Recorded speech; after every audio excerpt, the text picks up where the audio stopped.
to a brand new episode of Sequel Rights, the podcast where we take a look at the franchises that make you go, they made how many of those? And we give each and every sequel a fair trial. My name is Justin Camps, and I'm here with Elizabeth Helly and Tyler Hymanson.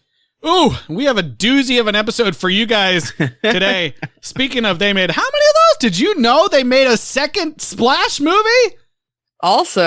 Splash also. Yeah. T-O-O. Splash 2. Yes, T-O-O. Such an awkward title. But we'll get into it. But first, we always like to hear from you guys each and every week. Eliz, where can people send us their love? Yeah, this was a twofer, pretty quick, so we need to know where to go next.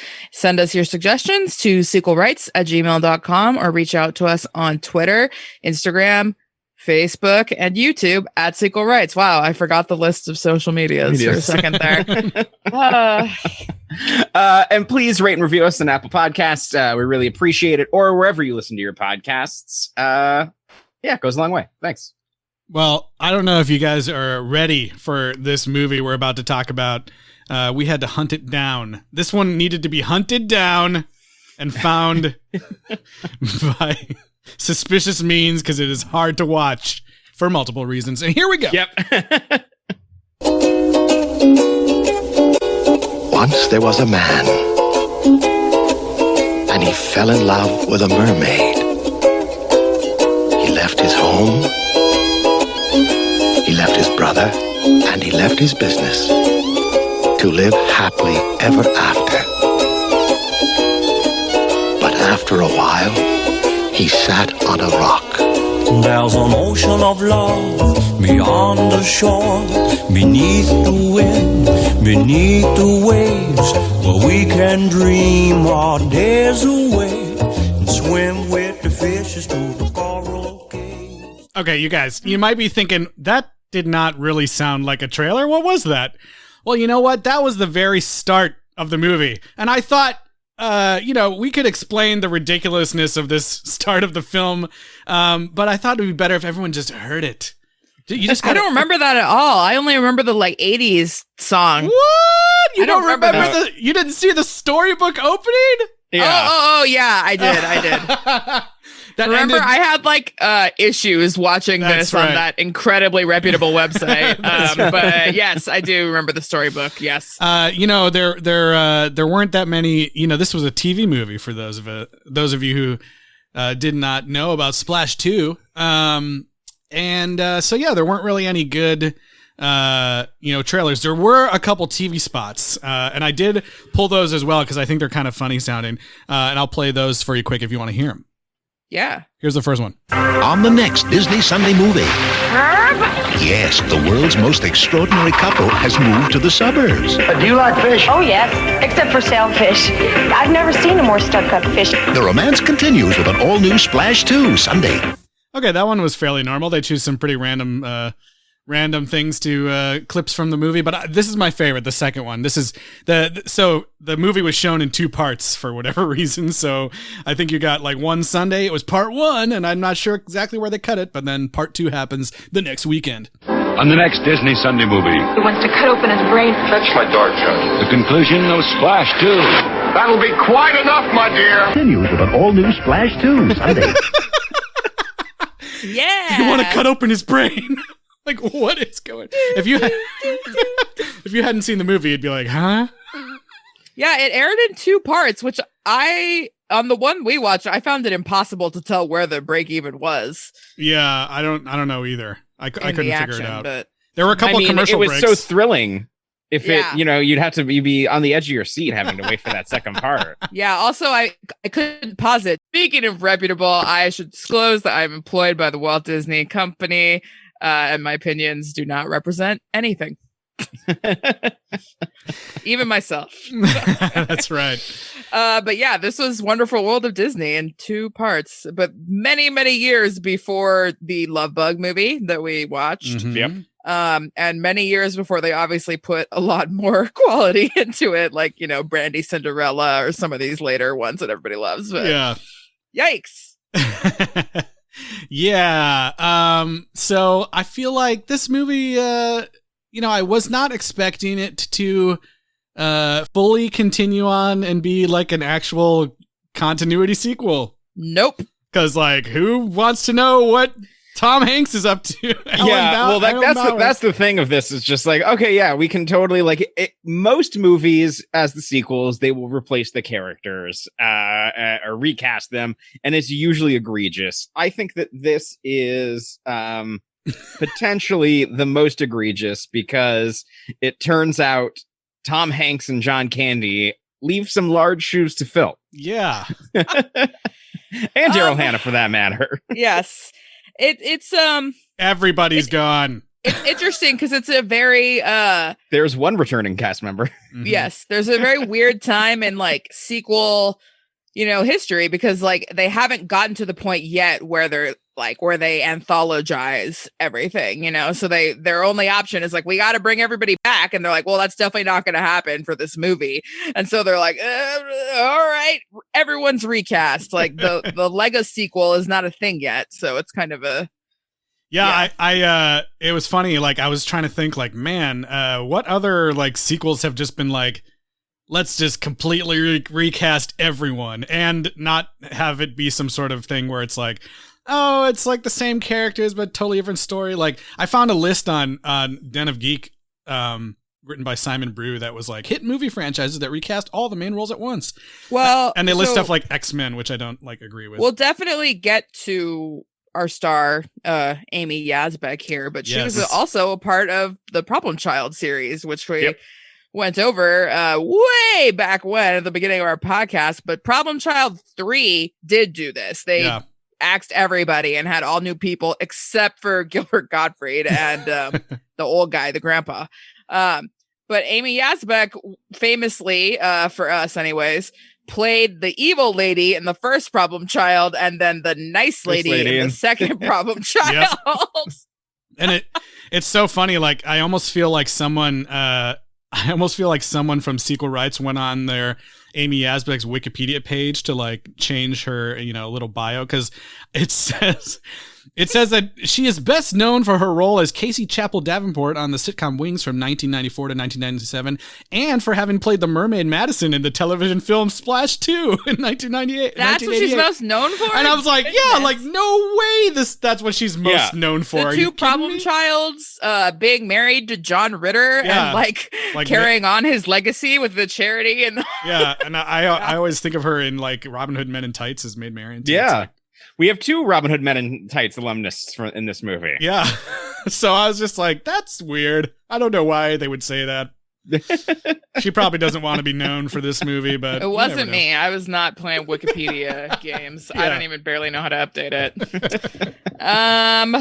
God. Okay. So yes, we check in with them. Storybook thing that we played, but then they're just living like kind of aimlessly on an island. They're living with so many animals. There's animals. Right. So everywhere. Instead of ending up in this massive underwater utopia metropolis, what happened to that place? They're living above the water on an island.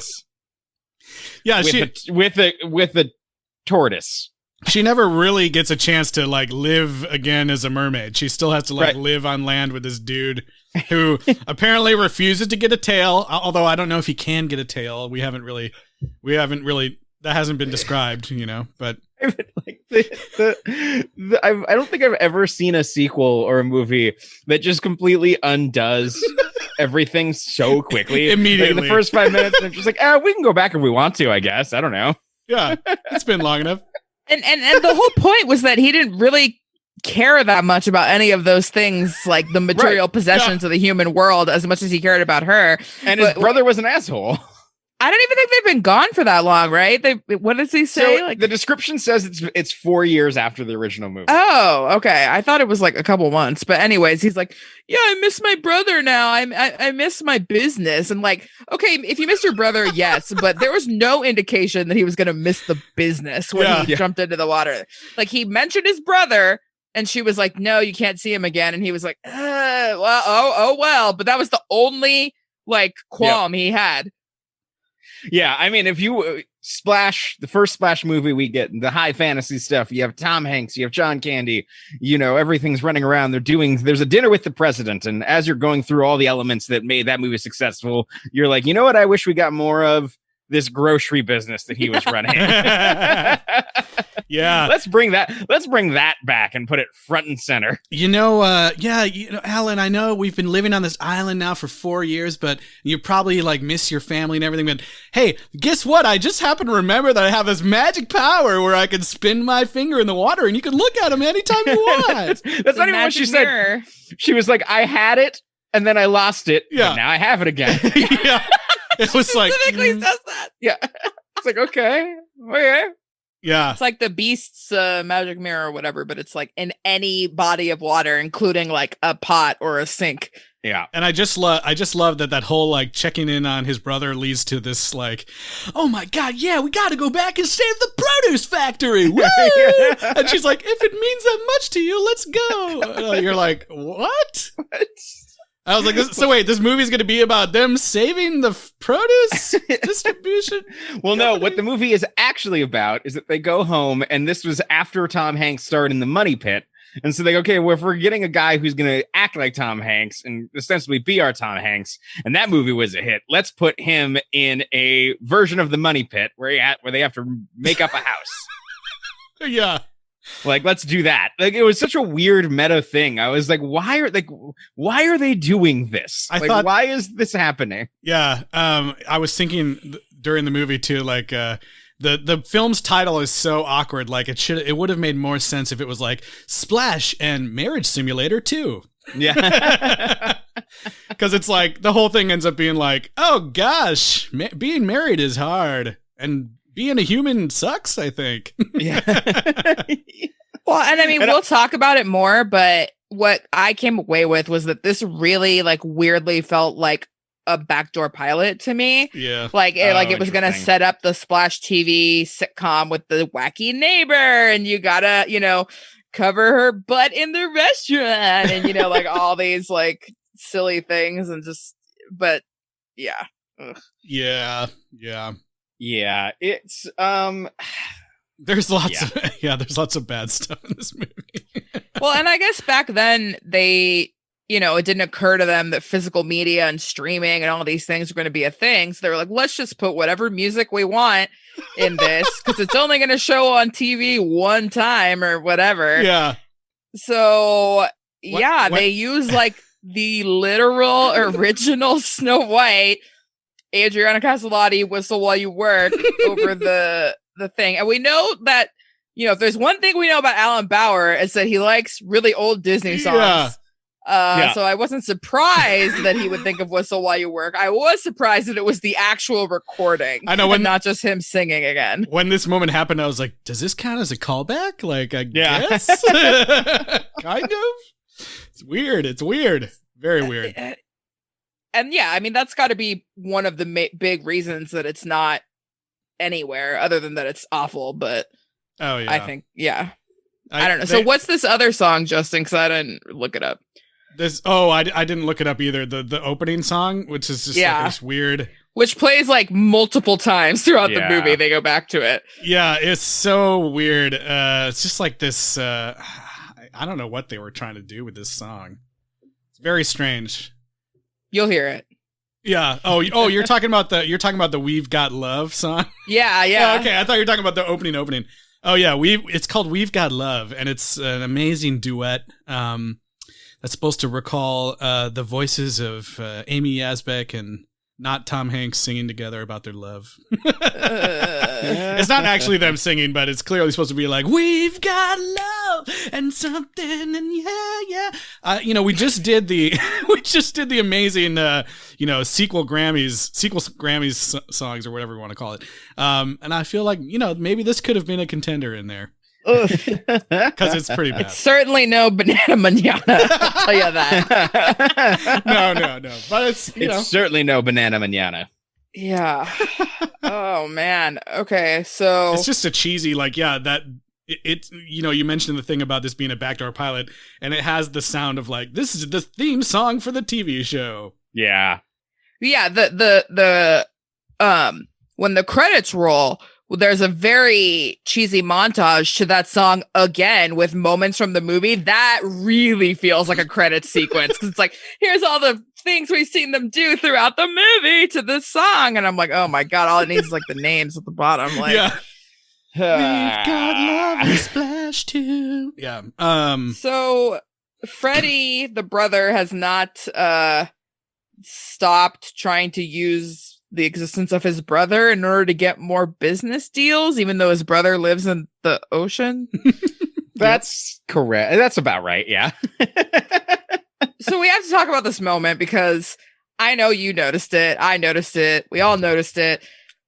Freddie tells this businessman that his brother is like the white Bill Cosby. Oh, Yes. God. Because he is so wholesome and he lives out in the suburbs in a house and has a wife.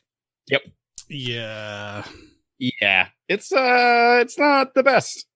But even putting aside everything we now know about Bill Cosby, I feel like this joke still doesn't really make any sense. Yeah, I don't know why if people were like, "Oh my God, that's hilarious." Well, I hope okay, not. so if he's talking about Bill Cosby, the comedian, then that makes no sense. If you're talking about Cosby Show, like Yeah, I'm sure that's Mr. Huxtable, it still doesn't make any sense because they lived in the city in like a brownstone or something, right? And had like 5 kids and were like, what, a doctor and a lawyer or something like that? Not a grocery produce. It doesn't make any and sense. a mermaid. It makes no yeah. sense. Yeah. So, I don't know. bad. I didn't Bad, get bad, that joke bad. either. Yeah. It's this movie has no fun. Oh, well, okay. So all this is happening, right? And we haven't even, and then like halfway through the movie, actually, that must have been where it broke because there's the money pit version of this movie, and then we get to an aquarium. Yeah. And then it's like where Free there's a Willy. whole other thing happening. Yeah, they decided to recast like Eugene Levy's character as well and make him evil Weird Al Yankovic or something. Don't insult Weird Al by comparing him to this No, guy, I just meant he looked kind of like him. He has the look. I didn't like this villain. I thought he was dumb and The whole lame thing and is- not funny Oh, or yeah. scary. It's so dumb. He wanted to kill a dolphin because he believed that he could give people telepathy by killing this dolphin, by killing this one specific dolphin. Yeah.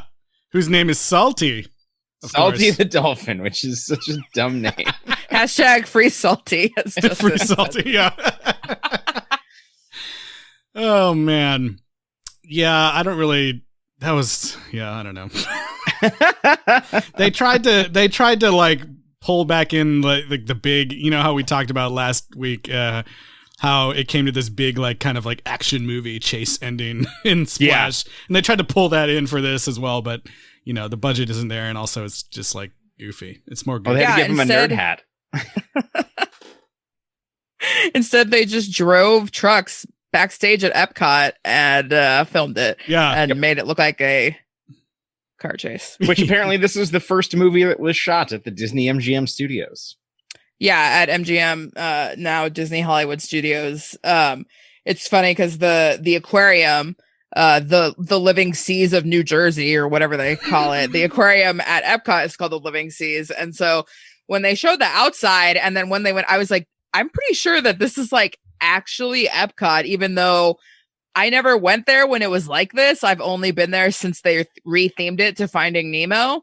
But when they were in the little like ride, I was like, I'm pretty sure that has to be Epcot. And That the makes tube sense. with the scuba person in there. Oh yeah. And so I looked it up and I found an article on D23 about movies that have been filmed at the parks, and that this was one of them.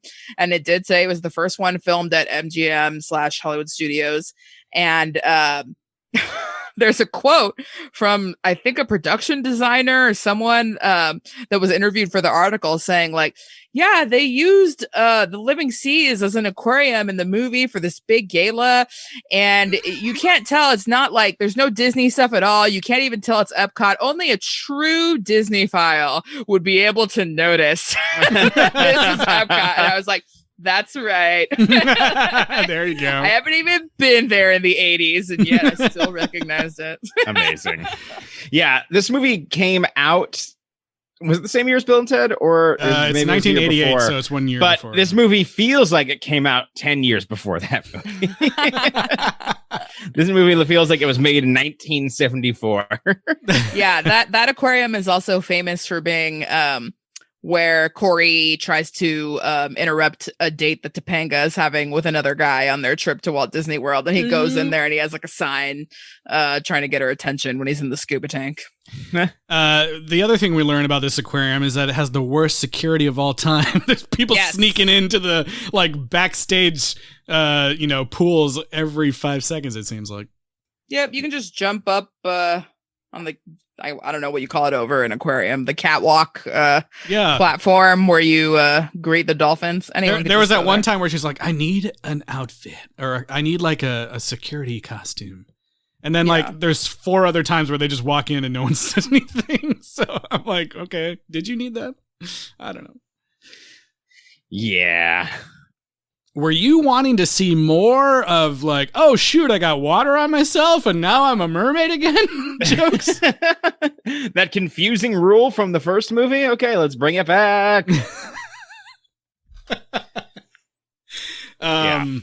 What did you think about there was a while here where I was really like, ooh god, like the stuff they have in this movie about her being the perfect wife and all this stuff is like bad. It's really problematic all the way through. And I was like, oh, she has magic powers to, watch her husband through the kitchen sink, which I thought was so terrible. Yeah. It's very confusing because, they kind of go for like a more modern, 80s woman thing where they're like, yeah, you should have your own things to do. And like the leave it to Beaver thing is bad. And, like you should be independent. And the overall lesson that he learns is that he, should be caring about the stuff she cares about instead of just caring about himself. But the way it's done is so confusing that it just doesn't it doesn't make you feel good that he he had a change of heart. It just and then in the end it is kind of just like, no, we're just gonna do what I want to do. Like, I want to stay here. I don't want to go back to that boring island. Well, and I actually think a more convincing arc, if you can even call it that, was the arc of Mrs. Hooton, Fern Hooton, the grocery guy that they're trying to get into business with and impress. His wife starts like scoping her out, but then she actually like kind of just takes a liking to her because she's so dumb and innocent. And then throughout the thing, and then she decides to help her with the dolphin thing, even though it really has no benefit for her whatsoever. And then at the end, she even helps them break out and stuff. And so I thought that was actually kind of nice. And not what I expected. I expected both older women to be the same, like that neighbor that kept trying to nab her or catch them in the act of something. Yeah. I did like some of those interactions between Mrs. Hooton and Madison because it was funny to see, like, because Amy Asbeck is still like, she's great. We've seen her in other things. Yep. And it was fun just to see her take like almost everything someone says literally and like respond in like a, I've been watching through like Unbreakable Kimmy Schmidt and like respond in some of those same type of ways where she like just clearly doesn't understand what she's saying or, the in joke. Yeah, some of the stuff it was like she didn't understand. Oh, the movie was also like called back to like her secret powers where they had to be like, remember like when I watched all the stuff on TV? And like, oh yeah, that is a thing that I did. Yeah, and she does it again. She wants to leave it to Beaver. Like, well, and I think Mrs. Hooton, like the cool thing about her is that even when Madison does crazy stuff, she doesn't like ever like really balk or be mean or like make fun of her or anything. She's just kind of like, okay, like I guess that's happening. Let's move on. Yeah, I really liked that first time that she, like, Mrs. Hooton leaves Madison's house and she's like, this has been an experience. Yeah. I thought that was a funny line. Where she's like, you could tell she's trying to be so polite, like, not be like, what the fuck? Yeah. So yeah, Salty. We find out that Madison can also communicate telepathically with him and his mate who's in the ocean, but only if she like goes to the ocean because she doesn't actually know where the mate is or something. Yeah, I wasn't quite sure what was going on there. Yeah. I don't think the movie's quite sure. Anyway, his mate, whose name is probably Pepper. I'm just gonna guess. Pepper is pregnant. Hey, Hey. Little baby coming. I like the before she goes out to find the mate, there's that whole outdoor dinner thing that they're having, and she gets so upset and she screams in her like mermaid language and breaks everyone's cups. And then she has that whole moment where she's like, I just don't want to be here anymore, and then jumps off into the ocean, which I thought was kind of cool. That part, we were talking about the bad, politics of, all the stuff they're saying about like being a wife and like, oh, you should be, like when he's talking to her, oh, no, you just have to work at it. You'll learn to be better at cooking and all this stuff. Like, I was like, ugh. But I'm glad that she like stood up to him in that moment.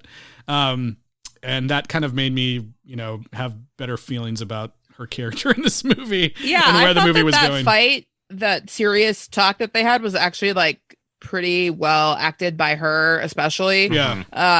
Because she starts getting tears in her eyes and getting really upset, and like you can really sympathize with her because she just wants like basic independence, and he like is such an asshole. I mean, he's got no Tom Hanks charm, unfortunately, for him. Like the whole thing was, we said Tom Hanks's character was an asshole, but he's Tom Hanks, so you're kind of like, right, like this guy is just an asshole. I'm sorry. Yeah, he doesn't do a good Tom Hanks impression. It's No. It's not working. Not working for me.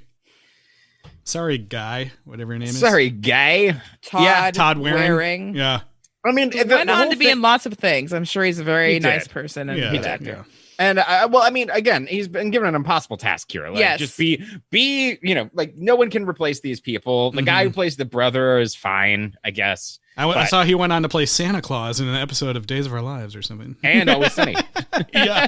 I actually did. I was going to give you an over under on how many times do you think this guy played Santa Claus? I counted.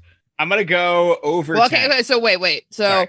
If his first Santa appearance was, this movie is what, in 88? 88. He didn't start playing Santas until 97. Yeah, you got to age into that. With that knowledge, how many times do you think he has played Santa to date? Oh, man. I'm going to say 8 times. I'm going to say 16 times. 16? Are you serious? Are you really saying 16? Because it's exactly 16. What? I have Santa powers. Wow. You are just in tune to the Santa casting agent. Yeah. I can't believe it. I was going to say 18, but when you said 8, I was like, no, I'll knock 2 off that. Incredible job. That's insane. His first appearance, fun fact, as Santa was in Mary-Kate and Ashley's Christmas Party. Oh, chicken. I know what you're doing. Yeah, so this guy was about, he's what was he? He's 8 years removed from being a Santa age, 10 years removed. He's 10 years away from Santa.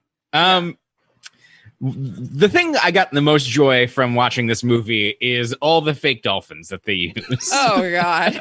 Yeah, but also real dolphins. And how not convincing they were. They were. It might have been like that they just like took the fake dolphins from like a ride or something and just like I feel like, was there like a fake dolphin in the submarines before they changed it to Nemo or something? I don't know. Let's just use that one. Yeah, they didn't have submarines at Walt Disney World, but I don't know what it was. So fake. Like, I'm pretty sure I've had dolphin toys that looked more realistic than the dolphin that they put in the truck. It was bad. Yeah, but then at the end when they're dumping him in the ocean, it looked like they were dumping in a real dolphin there. Yeah, then it came back to life all of a sudden. Yeah, and I was like, oh my God. Then I was like, you know what? I'd rather it be fake because this now makes me feel uncomfortable. Yeah. Because of how the rest of this movie has been handled. I do not trust them with a live dolphin. Yeah. Well, and we've seen Free Willy, so we know that this is like part of the thing they have to do. They have to put him in this like sling and put him on a truck and everything. And I know the orcas are a lot bigger, but they always had like hoses and mist, and they were like constantly This poor dolphin has to go in the back of a closed like rental van from U-Haul, and like they're kind of putting towels on him, but they didn't even bother to get like there was any one kind bucket of receptacle of water. Yeah, like a bucket, some bottles. And then they spill the water on her, and then he wastes a bunch of time drying her off so that she won't have her tail anymore when he should be tending to the dolphin. And I'm like, who cares if she has her tail right now? You're in a truck. Nobody can see. Like, yeah, but Eliz, dolphin. It lets them do the hilarious gag of Amy Aspect being like, no, help me. No, help Salty. No, help me. No, help Salty. Like, wasn't that hilarious? No, because they only should have helped Salty. I know, it wasn't funny at all. And they drive for seemingly like 6 hours or something before I love that they're like, okay, they get out and they're like, oh my God, we're totally lost. And Alan is like, I don't know, Madison, can you sense where the ocean is?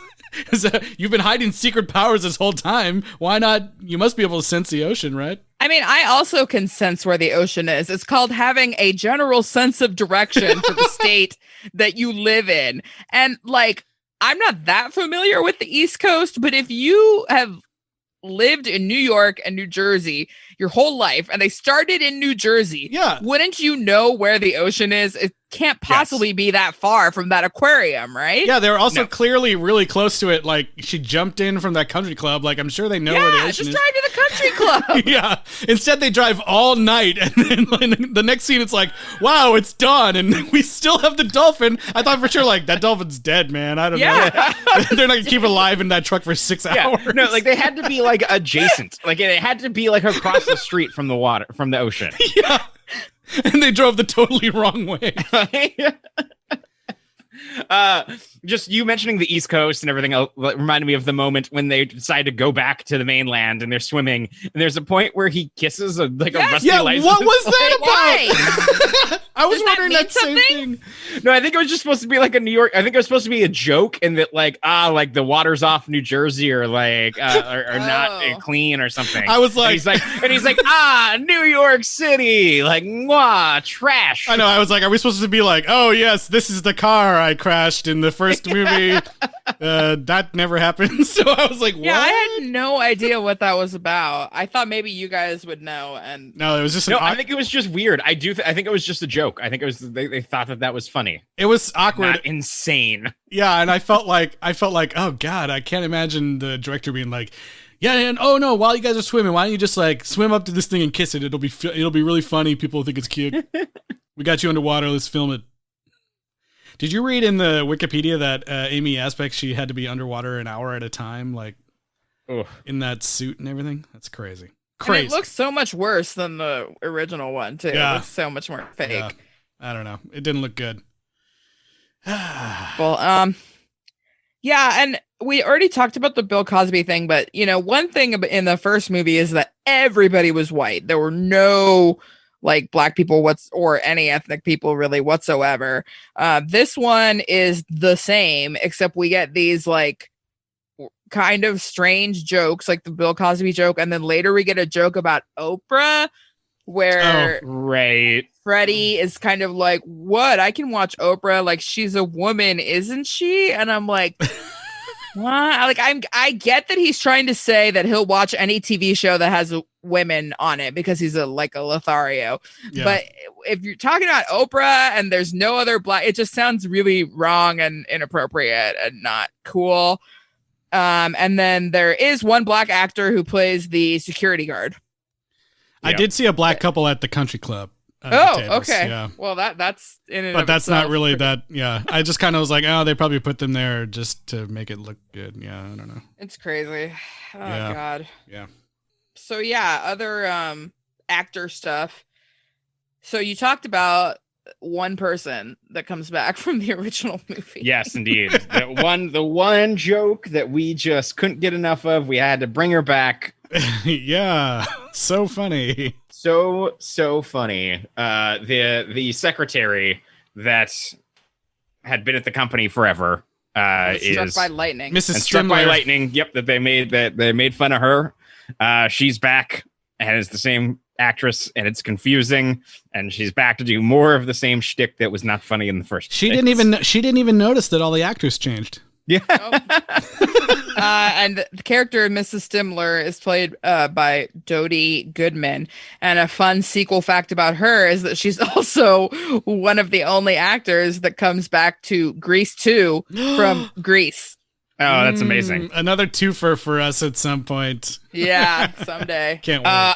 I did like one joke that I thought was legitimately funny in this movie was when Alan shows up for the first time at the produce company and his brother's in the meeting and he walks in, he kind of saves the meeting and he's fully dressed in the produce company's like clothes. And then they go downstairs and one of the workers is just standing there like in his underwear and he's like, "Can I get my clothes back?"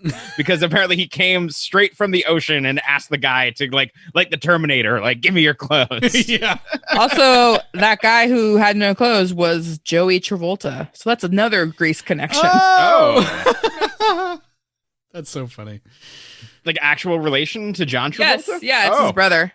Crazy. Yeah. I mean, I think we almost hit everything. And I know they have that whole dinner sequence where he goes under the table, Howard. He's under the table. Yeah, it just felt like such a ripoff of like I Dream of Janie or that other one, and you know, like, Yep. And then he's like, "Hide your powers. Make sure we don't order what he's eating as like a, you know. I'll have what he's not having. I'll have anything other than what he's having." So stupid. The neighbor that is like trying to catch them the whole time was kind of dumb, and she called the cops once, and the cops. Yeah, and I'm like, how like unsexy is your life that you see two people in the pool being like, "No, don't," and be like, "He's murdering her. Let me call like all the cops." And then a whole squad of cops show up, and none of them can tell that she has a mermaid tail when they're standing right there. I feel like they would have seen it. Nobody in this one finds out that she's a mermaid, right? Like nobody actually puts that together. They're like, even the neighbor is like, no, even Fern doesn't find out. Yeah, nobody finds out. Nobody finds out. So yeah, we get to the end and they're all on this dock and they see Salty off and the mate comes and they're like, "Oh, he's found his mate. Yay." And then like 2 seconds later, they're like, "He's already had the baby. Oh, baby dolphin. Oh, it's so cute." And I'm like, where's like the blood and the placenta and like the labor? And like, I know it happens pretty fast for dolphins. I don't think it's that fast. Well, yeah, I didn't think like, oh, they had the baby right there. I thought like, oh, the baby had happened while they were waiting to make him escape or whatever. But when they say that, like, they had the baby, I don't know. It looked to me like there was someone holding up like a baby dolphin, like toy, and like making it look like it's jumping. Like, look, there's a baby. Because there's no way they had a baby dolphin there. I would hope. I mean, they have that aquarium. They probably could have brought out whoever and just put a mat behind That's it. true. But it was, yeah. And then this final joke, I actually did think was funny, but like it doesn't make up for all we've been through. Yeah. Because he's basically just like, "Wait a minute, how do mermaids have babies?" And she's like, "Oh, you'll see." And like just the way the actress did it, I thought was just really funny because she's like, "You'll find out." It was like they consume their mates and lay eggs in their carcasses. Well, that reminded me of one other like miniature lore thing that we hear. There's a moment where she says something like, "We went through Neptune's wedding ceremony." Oh, something. Yeah. So I was like, "Oh shit, Neptune." Neptune was like the officiant at their wedding, and they have these like small little like white wedding rings. Oh, I didn't even notice that. I didn't notice that either. And there's no mention. I mean, I guess it just never makes sense. We never find out why the like Rumspringa rules are no longer in effect. Because sequel movie. Yep. Yeah. I don't think I like, and also I don't think I like how this ends up. Like, I don't like that she decides that, she likes living on land in a house with Alan. I don't see, after all she's gone through in this movie, I don't see why she would be like, "Yeah, let's do it." Yeah, I don't get it either. I mean, and like, well, I guess maybe they could be like, well, we'll make the pool saltwater, I guess. Yeah, and like she has a friend now, and I guess she's gonna continue to be like a criminal? Yeah. Like that's the other thing too. I mean, I'm all for letting the dolphin go, but like the military was chasing them at the end of the last movie, and they escaped by apparently faking his death. What you kind of hear from Freddy is that they say that he died. And then this time they steal this dolphin, and like there's no repercussions for that. Like, I feel like they'll get out of it because of the video of the doctor saying he was going to like cut open the dolphin and use its brain. Because that was clearly a bad thing. Robbery, you know? Yeah, that's true. I don't know. They might get some lenient sentence. I just was like that there's that scene at the country club before they have their big fight where Alan is explaining how humans are sometimes like, just let me know if you need anything. I'll anything you want, I'll help you out.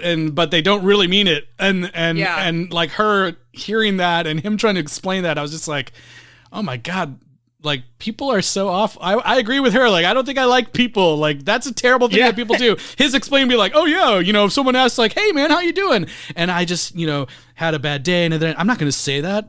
Like, what are you going to say? Oh, I'm cool. I think that's like a really interesting topic and conflict for them to have. Yeah. That we all, go through, and it's kind of like one of those things that comes up whenever there's like a robot movie or an alien movie or even someone from another culture where they don't do that thing that we do, and it would have been interesting had they like actually looked into it more and like, Yeah. I think that you need to learn to be polite is what he says. Yeah. It's like, you need to be politeness. And it's about like all of that. Yeah. That's a far more interesting thing. And people do suck. Like, go live with your turtle. And at the end, I think she says like she likes to learn is what she says. As for why she wants to stay. I'm like, okay. Yeah. And there's just never a point where he's like, yeah, you know what? You're right. We need to be polite to not hurt people's feelings, but also we need to like tell our truth and like speak up our, like what you would teach a child. Yeah. Right. Exactly. He doesn't get that. And she does somehow. I feel like they should have worked out some sort of like dual custody. We'll visit the ocean for a year and then come back and then go back. But he should have got fins, and they should just live in underwater Atlantica utopia that we saw before. We also never really get any sense. We never really get any sense that she has any family in the ocean other than Salty was there at her birth. Oh, that dolphin's real old. Unless mermaids age differently or something, but yeah, we never get a sense of her like leaving behind her family or anything. Like, we don't know what that's about at all. I'm sure her parents were like, "Why are you living on that island with Tom Hanks?" Todd Waring. It'd be fine if it was Tom Hanks. But yeah, I mean, I actually do think that Amy Yasbeck was very good, and with considering what she was given. I did not miss Daryl Hannah as much as I missed Tom Hanks because I think Amy Yasbeck did a much better job than the guy. And John Candy. Yeah. Yeah. Sad. Well, Tyler, you wanna give us a rating? We got a rating system. How many cold glasses of frozen orange juice concentrate would you give Splash 2? I think I'm trying to decide here. From the classic scene in the movie where she asks if they want frozen orange juice, and she just pours the concentrate into a cup. Yeah, I know. When you said that, I was like, I don't remember this part. I think I would give it. I'm debating between 3 and 4. Honestly. Look at you. Go 3. Yeah, I'll go 3. I think I had written it down as a 4, but now I'm like, the more. Oh my God, Justin. Well, I was like, I was ready to just be like, this movie is totally terrible completely, but then like, I feel like it addresses, like we were talking about, it addressed some of the concerns I had a little bit about, the whole buildup of her being the perfect wife and needing to learn how to be in the kitchen, and the kitchen's the perfect place for you. And so I was ready to totally be like, what the fuck? They just went with that. Like, but at least she gets to have some agency, and they have like, a very adult conversation about it. And then I do think that Alan, even though it seems like he kind of begrudgingly learns to like, agree to, feel like what she has going on is just as important as what he has going on. And so I don't know. I think a 3. The movie's not very good, but also I don't know if they would have just like done a full recast and just retold the story, that probably would have been equally as bad, but maybe, I don't know. It's kind of, I was a little bit shocked, honestly, that they decided to continue the story with all new people. So should have been a merman. Yeah. Right. Falls in love with an earth woman. Yeah. That's right. They're not earth. They're both from earth. A human woman. But yeah, 3. Okay. Well, that's very nice of you. I'm sure that there is some sort of thesis to be discussed here about the lost art of the low budget television movie, like made for TV movie, because it's definitely not like a thing anymore. Like made for TV movies are pretty much the same quality as most movies nowadays. It's just more of like a subject matter difference, I guess. But anyway, if this is an example of what there was, I don't really mourn that the passing of this genre or type of production. But anyway, I am going to give it a 2 just because the quality is, or 2 glasses of orange juice concentrate. The quality is just so bad. And sequel sin of recasting everybody. And it's just a very strange decision. There's so much to mine in mermaid, human, things. There's so many things you could have done. And the fact that they chose just go back to these same characters is really strange. But I won't go all the way down to like a 1 or anything, because I saved that for like the truly morally reprehensible movies. And while this had some minor offenses, it was mainly, kind of harmless. And I do think that Amy Yazbek put forth quite an admirable effort. Yeah, I'm also going to give it 2 glasses of frozen orange juice concentrate. I think that it was an insane decision to focus on the produce business as the thing to bring back. I still can't get over it. Also, just kind of erasing the mythology of everything that gave the first movie its drama, of her having to make the choice and which world to live in and choosing to be together and the fun of that, of just like running away and I'll just figure out my life with this person, and then 4 years later it's like, no, I'm bored of this, like I want to go back. It's like, okay, well, fuck you. Like you can breathe underwater, I give you magic powers. Like but you want to go wear a suit? Okay. Yeah, I just it found it just poor choices all around, but no, but that's it. I think for me, like I now I feel like I have to defend the reason why I gave it a slightly higher. I feel like I trended towards a slightly higher number just because I was like, I wasn't actively like hating the movie while I watched it. I was just kind of like, it's just kind of like a meh movie, not that great. I do feel like it's maybe the kind of movie where they're like, maybe for someone Splash 2 is where they know Amy Yazbek and maybe they have fond memories of watching that movie when they were, on TV or something when it was first out. Because I feel like we've seen so many other movies that are like so actively terrible and make me hate them. And this one, I didn't have those feelings. I was just kind of like, I was happily not paying attention during certain parts, but I probably disliked it a little more than you did. So it all pans out. Yeah, that's fine. Because you know what? That means we're done with Splash. There's no Splash for now. Yeah. Hey, yeah, they're always talking. I think they're always talking about bringing it back in some sort of remake, and I honestly am a little bit surprised that there hasn't been. Yeah, another remake or something, or even like there's a sequel TV show. It's called Sense8. That's right. Just kidding. Yeah. But Daryl Hannah is there. I feel like this is also like might be the same character. We don't know that she's not. Yeah.